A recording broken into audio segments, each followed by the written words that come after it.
حضرت خدیجۃ الکبریٰ رضی اللہ تعالیٰ عنہ پہلی ماں ہے مومنوں کی۔ حضرت خدیجۃ الکبریٰ رضی اللہ تعالیٰ عنہ اس دور کے اندر جس دور میں ابھی اسلام نہیں آیا تھا، ابھی پردے کے احکام نہیں آئے تھے، ابھی عورتوں کے بارے میں وہ سارے احکامات نازل نہ ہوئے تھے جس کی پابند ایک مسلمان خاتون ہوتی ہے، اس زمانے میں بھی حضرت خدیجۃ الکبریٰ پردے کی پابند تھی۔ اس دور کے اندر بھی حضرت خدیجۃ الکبریٰ سچ بولا کرتی، اس دور کے اندر بھی جناب خدیجۃ الکبریٰ کے مزاج میں نفاست تھی۔ بہت بڑے تاجر کی بیٹی تھی، بہت بڑے۔ باپ کے انتقال کے بعد حضرت خدیجہ نے خود تجارت سنبھالی، خود۔ ایک ایسی تاجرہ ہے جو کبھی گھر سے باہر نہیں نکلی، ایک ایسی تاجرہ ہے جنہوں نے کبھی جا کے کسی آدمی کے ساتھ گفتگو نہیں کی۔ کس قسم کی تجارت پیشہ خاتون ہے، کبھی مارکیٹ اور بازار نہیں گئیں، لیکن مکے میں جن کا مال سب سے زیادہ بکتا تھا وہ حضرت خدیجۃ الکبریٰ ہے۔ وہ کسی شخص کا تعین کرتی، کہتی سرمایہ میں لگاؤں گی، محنت تو کرے گا، اور وہ ڈیل بھی جب ہوتی نا اس شخص کے ساتھ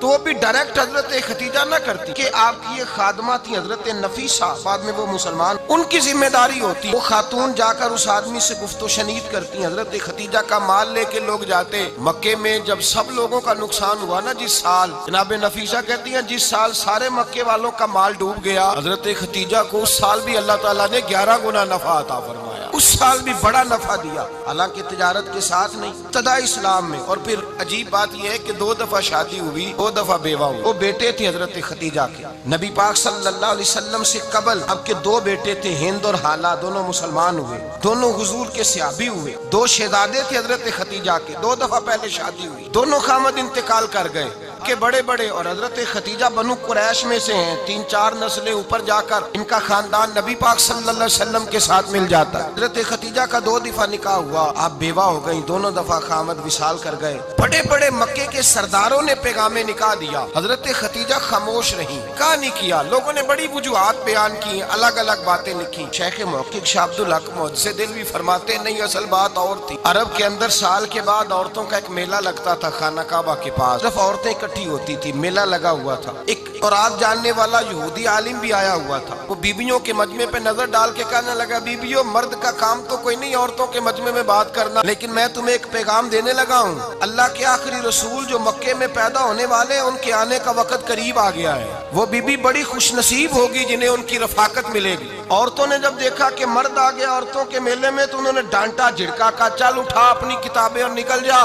خدیجہ کہتی ہیں باقیوں نے ڈانٹا اور میں نے بات پلے سے باندھ لی، میں انتظار کرنے لگی، اللہ کرے وہ نصیب میرے ہی ہو، اللہ کرے مقدر میرا ہی کھلے۔ فرماتی میں تسبیح پڑھتی، درود پڑھتی، میں اس زمانے میں جو اللہ کا ذکر جس طرح ہوتا تھا وہ میں شروع کرتی، اور جب فارغ ہوتی تو میں التجا کرتی کہ اللہ میرے نصیبیں کھول دے۔ آہستہ آہستہ آہستہ آہستہ میں حضور کی تعریف سننے لگی، آہستہ آہستہ تعریف سننے لگی۔ نبی پاک صادق ہیں، امین ہیں، سچے ہیں، امانتدار ہیں، اس برے اور میلے معاشرے میں بھی سب سے اعلیٰ بھی ہیں اور سب سے اجلے بھی ہیں، وہ سب سے پاکیزہ ہیں۔ میں سننے لگی تعارف، آہستہ آہستہ میں ان کی گرویدہ ہونے لگی۔ ادھر یہ پاک صلی اللہ علیہ وسلم اپنے چچا جناب ابو طالب کے پاس رہتے تھے، قحط آ گیا، حالات بگڑ گئے۔ حضور سید عالم صلی اللہ تعالی علیہ وسلم سے چچا کہنے لگے، بیٹے اگر مال تجارت لے کے شام جاؤ تو بڑا نفع کماؤ گے، ضرورت بھی ہے، اور اگر ہو سکے تو خدیجہ کا مال لے کے جاؤ۔ پاک نے کہا چچا میں نہیں کہوں گا کسی سے جا کے، میں نہیں کہتا کسی سے جا کے، جو میرے نصیب میں ہوگا میرا رب خود عطا فرمائے گا،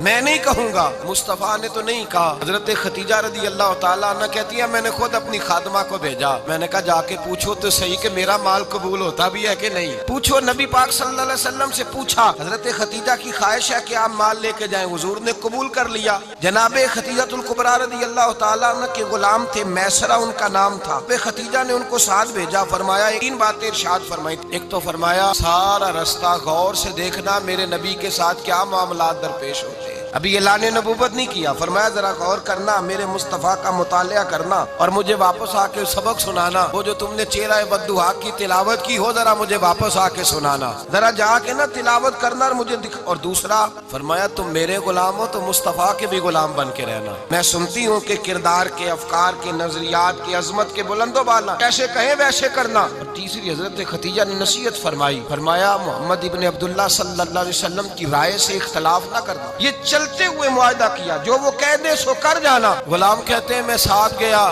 باتیں میں نے سن لی، لیکن جب سفر شروع ہوا نا ابھی چند منزلیں طے ہوئی تھی، میں نے کہا خدیجہ آپ نے کیا نصیحت کرنی تھی، ان کے ساتھ جو رہے گا وہ ان کا غلام ہی بن جائے گا۔ माया वो भी साथ रहता, गुलाम हो जाता। मैसरा कहते मैं गया, तजारत शुरू हुई। कहते नबी पाक सल्लल्लाहु अलैहि वसल्लम जब मंडी में पहुंचे तो लोग कस्में उठा उठा के माल बेच रहे थे। अल्लाह के महबूब जब गए ना तजारत करने तो एक आदमी कहने लगा चलो माज़अल्लाह, बुतों के नाम थे लात व मनात, कहने लगा लात की, उज़्ज़ा की, मनात की कसम उठाओ। नबी पाक फरमाने लगे उनकी कसम उठाऊं जिनका मैं नाम लेना भी पसंद नहीं करता। तो ये लाने नबूवत नहीं किया और फरमाया वैसे भी मैं कसम दे के माल नहीं बेचता, खरीदना है तो खरीदो, नहीं खरीदना तो ना खरीदो। कहते हैं लोग कसमें उठा उठा के पीछे जाते थे, मेरे नबी जिससे रुख फेरते थे वो नबी पाक के पीछे हो जाता था। कहते कई गुना ज्यादा नफा कमाया। हम रस्ते में थे, हुजूर एक दरख्त के नीचे आराम करने लगे।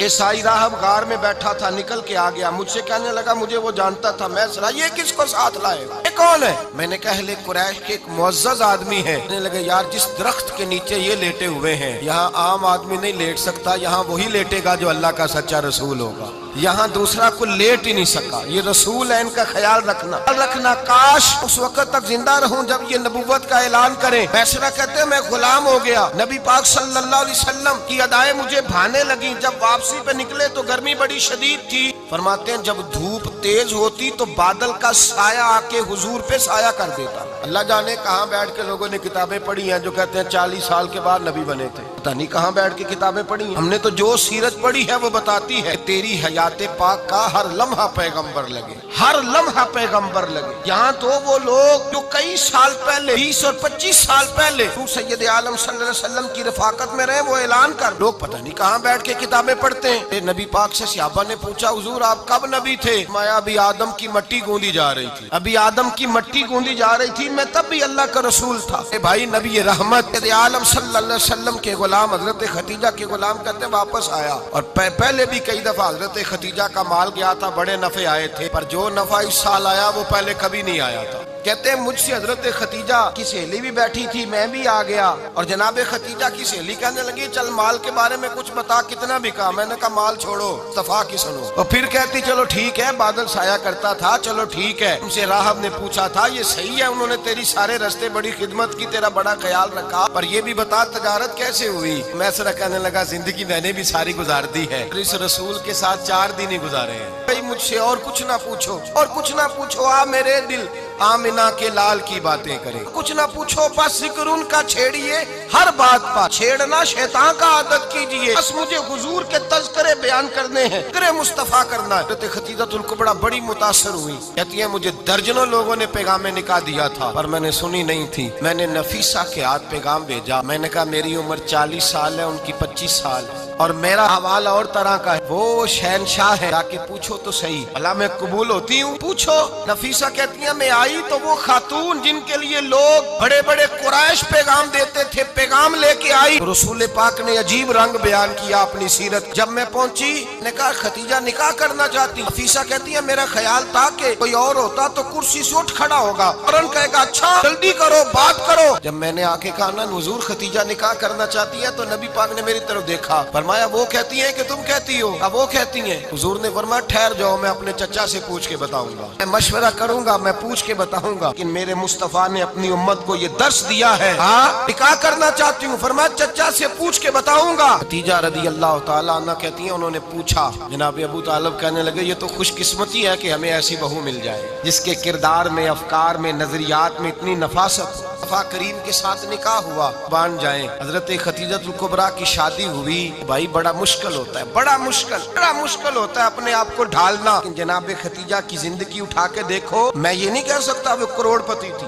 अरब खरब की मैं बात ही नहीं कर सकता। 20-20 नौकरानियां थी उनके पास, दर्जनों उनके पास गुलाम थे, लेकिन जब रसूलुल्लाह के दरवाजा नूर पे आई है, उन्होंने मेरे नबी के घर में झाड़ू भी दिया है, उन्होंने हुजूर के कपड़े भी धोए हैं, उन्होंने रसूलुल्लाह के लिए अपने हाथों से खाना बनाया। उन्होंने देखा कि नबी पाक सल्लल्लाहु अलैहि वसल्लम को दौलतों से, तिजारतों से, सरमाए से प्यार नहीं, जितनी दौलत थी शाम को लाके कदमों में रख दी। का महबूबा जब मैं तेरी हूँ, मेरी हर शय ही आपकी है। चंद दिनों में हुजूर ने सारी चीजें दे दी अल्लाह के रस्ते में, हर चीज नबी पाक ने दे दी। हजरत खतीजतुल कुबरा का हाल ये था कि एक जोड़ा रह गया, कई जगह से पेबंद लगे हुए, मैं गुड्डी डोर सजन दे, जिंज रखे उंज रहना है, वाजिब नहीं जे विच शरीयत मंदा खसम नो कहन। ठीक है, चाल में महबूब राजी है, चीज कदमों में रख दी और हुजूर के हर रिश्ते का ख्याल किया।